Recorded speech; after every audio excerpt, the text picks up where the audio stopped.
I got a message. And the message was, get up, you gotta live. You cannot allow Ernest Odom Jr. to claim your life too. Mm. And it came to me in a vision one night. It was after another murder of a young man in my community that I saw this scene where the young man Kite Staten, who was on his way to Howard University with a full paid scholarship, he was murdered at 22nd and Cecil B. Moore, and that's like right in the heart of North Philadelphia. And in this vision, because I wasn't asleep, but it was after the murder, after I heard on the news, I'm laying there, I'm in a fetal position, I'm hurting for a colleague, and then I see these women, all of these women in a boxing ring with a bullhorn, pleading with the young men out there to put their guns down. That was my vision. And the vision said the mothers have got to do something. And that's how Mothers in Charge was really started. I can see that I can see laying in that bed that night and having that come to me just as if it happened yesterday. But it was April 2003. Mothers in Charge had their first meeting in May of 2003 at Zion Baptist Church. I started reaching out to people that I knew that would help me, that had other organizations that were, concerned about the violence and things that were happening in the community, and they supported me. And that's how Mothers in Charge was started. And as I said, it's amazing, the journey. The journey has been an amazing journey. One with pain, lots of pain. Pain sometimes for myself, and sometimes pain for all of the women that I encounter every single day. The pain of a community that thinks it's okay to pick up a gun and take someone's life. The pain that I see when I work with young men on State Road at Philadelphia Industrial Correctional Center, which is a county jail, when I see young men at 15 and 16 going away for the rest of their life because they made the decision to pick up a gun and take someone's life, and now they're ending their life as well. I was appointed to the prison board in '08 by our mayor, so I have an opportunity to be in and out of the facilities in Philadelphia on a regular, consistent basis. And a couple of the moms, initially, more now, understood that it was important not only to grieve the loss of your child, but to make a difference in the life of another child who may have been involved, and this is what some of the moms say, I can't go to the prison and talk to those young men, because I may be talking to the young man who killed my child. But there's some mothers who said, they're all our children. And we're losing them, one to the cemetery and one to the penitentiary. So even now, 7 years later, and I spoke with Dr. Pat just the other night, and she was enthusiastic, as she always is, about what these young men are doing in her group every Wednesday night. They're all under the age of 18, and they're all in an adult facility because they've committed, most cases, of murder or some type of armed robbery or something. But we reach out to them as well because they are our children as well. And I see them, and I see them at 15, 16, they're like little kids. Right. But they've gotten caught up in this prison, this pipeline to prison for all kinds of reasons, oftentimes because we as adults have let them down. And they weren't nurtured, and they too are victims. Stephanie's only son was murdered. Your son was 16? 18. 18. The murderer was? 16. 16. We went through that trial together. And he's now serving a life sentence at 16. And I watched him in that courtroom when she had a trial. Unbelievable. But this happens every single day in courtrooms across this country, in cities everywhere. So in addition to trying to support and help heal the mothers' broken hearts, we're trying to help those young people as well, because they are our children. They are our children. And they're not always bad. People think, well, they picked up a gun. They make bad choices and bad decisions. You know? And not that I was always there, don't get me wrong, because there was a time when I wouldn't think about going into a jail to talk to somebody. Stephanie left because she didn't either. She didn't want to go either. I remember one day we were going up to a prison in upstate Pennsylvania, state facility, and it was 5 of us. And it was the birthday of my son. And I remember when I was asked to come and speak, I was like, oh, I'll always do something very special on his birthday. I celebrate his life. And then something said to me, but this is celebrating his life, because you're going to make the difference in somebody else's life. Maybe somebody will come home from this prison and not pick up a gun, but something you share with them today. So I asked all my little homies. I asked Stephanie and Vonda and Ruth and who else was it? Stacy. Dinah. I said, come on, y'all go. Go where? Let's go to the state facility. I want to talk to the young men that are there. Most of them have committed a murder. Angry black men. But they went. And Vonda says to me, the only reason why I'm coming today because it's Kylie's birthday. You know that, right? You know, but we went. Yes. And we continue to do that because somebody's got to do it. But we also know that we're losing our children. We're losing our precious babies.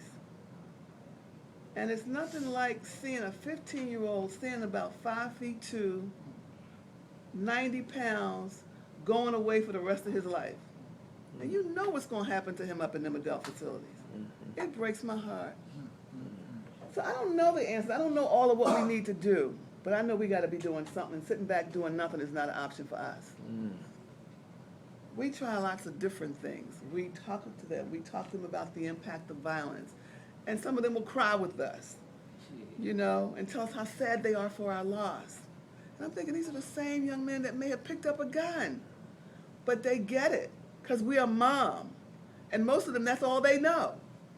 I asked the question, how many of you have had your dad in your life? One of the evenings we had a program in the gym at the House of Correction. We had about 130 juveniles. Out of that 130, I said, how many of you have had your dad in your life? Raise your hand. About 10 hands went up. You know, so again, that's why I said to the outreach person, you got to reach out to the men. We got to save them so they can save their babies. They keep walking off from their babies like, and that anger and those abandonment issues and all of that, we paid a price for that. We pay a costly price for that. The person that killed my son, I usually bring his criminal history. It's 11 pages long. Started at the age of 16. And a real quick story, I had a friend of mine whose son and my son were very close friends. So Omar took it very hard when Khalid was murdered. So his mom also took it hard. And she was doing like little art parties, you know, like black art, artistic impressions and different. So in the beginning, you open up the, the room, with a little story. And during that time, she was so very upset that Khalid had been murdered. She shared that with the group that night. She said, I just want to share something with you that one of my best friends' son was murdered over a parking space. And I'm devastated. My son is devastated. And we don't know what to do for her. And she went on to share about who Khalid was and all of that. And at the end, a guy came up to her, and he said, my name is Ernest Odom Sr. I'm the father of the person who killed your girlfriend's son. And I knew that he was in trouble all of his life because we have the same name. So folks would come to my door looking for him. But I left when he was 3 years old because me and the mom couldn't get along. She didn't want me chastising him. So at 3 years old, I left and I never was in touch with him anymore. So he thought that that was like his out, like, oh, I'm okay. I'm not responsible for this because I wasn't there. And he really wanted to talk with me. And Ruby said, I don't think he wants to talk with you. I don't think she wants to talk with you. But I'm saying that to say I'm saying all that to say that a lot of times men, dads don't realize what they do to their especially their sons when they leave them. Abandonment issues. They're angry and out of control because they think, what kind of piece of could I be if my dad doesn't want me? We've seen a lot of that now lately on Oprah. I've been watching Oprah and the Yama. They've been talking about the abandonment issues of young men, that pain and how that gets played out by them because of what they're feeling. Again, we're paying a price for that. All of us are. All of these communities are paying a price for that. We got to get that. We got to find them young men early on and love them and tell them they are somebody special and give them what they need so that they're not so angry and out of control that they're raging all kind of havoc in our community. The person who killed my son was 26. But a month after my son was murdered, I'm sitting watching a show. I don't know if you guys have it here in Boston. It's called Crime Stoppers, where people come on the news and they ask for, tips or some information on the person that may have killed their loved one. So I'm sitting there.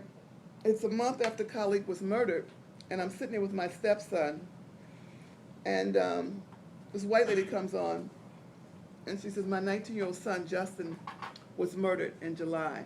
It's now January. My 19-year-old son, Justin, was murdered in July, and we don't have any information other than it was a black male running from the scene of the crime with a black pit bull running behind him. And I'm sitting there, my heart is heavy, I'm like, my heart is broken. Like, I really now know the meaning of a broken heart. It's a month after Khalid's murder. But this lady on this TV screen spoke to me in a special way. I mean, I connected with her. And she stayed on my mind, and I couldn't get her off of my mind. So about 4 or 5 days later, I went to where she was standing on the porch. Because the one thing that she said was that the person who murdered her son ran from the scene with a black pit bull. Now she's standing at 2nd and Godfrey. My son was killed 2 blocks from there by Ernest Odom, who lived next door. And he raised pit bulls. So I'm like, well, maybe not, but let me go, because I couldn't get it off of my head, my heart and my head. So I went to the place where I saw the news report, and I asked the people who lived there, like, can you tell me where this lady, what porch this lady was standing on that did this news report? Oh, right there, ring the bell. I ring the bell. The guy says, okay, yeah, I know her. She was here. She's a friend of my son's, da-da-da-da. She lives around the corner. Are you an investigator? I'm like, no, but I may have some information. He said, well, let me give her a call. And he called Ruth Donnelly. And she lived about 3 blocks from there. And I went and sat at her dining room table with her and her husband, Joe. And we started comparing notes. And we found out that the same person that killed Justin in July killed Khalid in December. So he had committed 2 murders in a 5-month period. People said, well, why was he still walking the street? I said, because you know this thing about no snitching? People knew that he had killed Justin because they knew about the pit bull. They'd seen him walking in the neighborhood with the girlfriend that was pregnant. So they knew who he was, but nobody came forward. So July passes, August, September, October, he's still very angry and out of control. In December, he gets into an argument with my son, who had just moved in a few weeks prior, and he shoots him 7 times. Ruth always says if maybe one person that came forward that knew about Ernest's murder and Justin, maybe your son would still be alive today. So I live with that, that maybe something could have been said or done had someone came forward and said, we know who killed Justin. He lives on American Street. But no one did because, again, our community is about this mentality of no snitching. So what happens is the same people who murder oftentimes murder again and again and again. and we think we're safer because we haven't stepped up and spoke or, said anything. And believe me, I get that people are oftentimes afraid. We got to be afraid not to speak up because it doesn't make us any safer. Got to find ways to give that information out, whether it's anonymously or however we do it. But I live with that. I think about that often. And if someone came forth, my son would still be living today. And that's a hard piece to live with. I'm going to ask that we show the film, the clip, Mothers in Charge. This is a little national piece that we got about a year ago, I guess now. The early show came to Philadelphia from New York and stayed with us for a couple days and did this piece. When was it, Stephanie? Early part of the summer, Lisa Lang from the OWN network came to Philadelphia, stayed with us how many days? 6 days. They were with us for a long time. You'll see a segment of Our America that will air in May from the Lisa Lang show.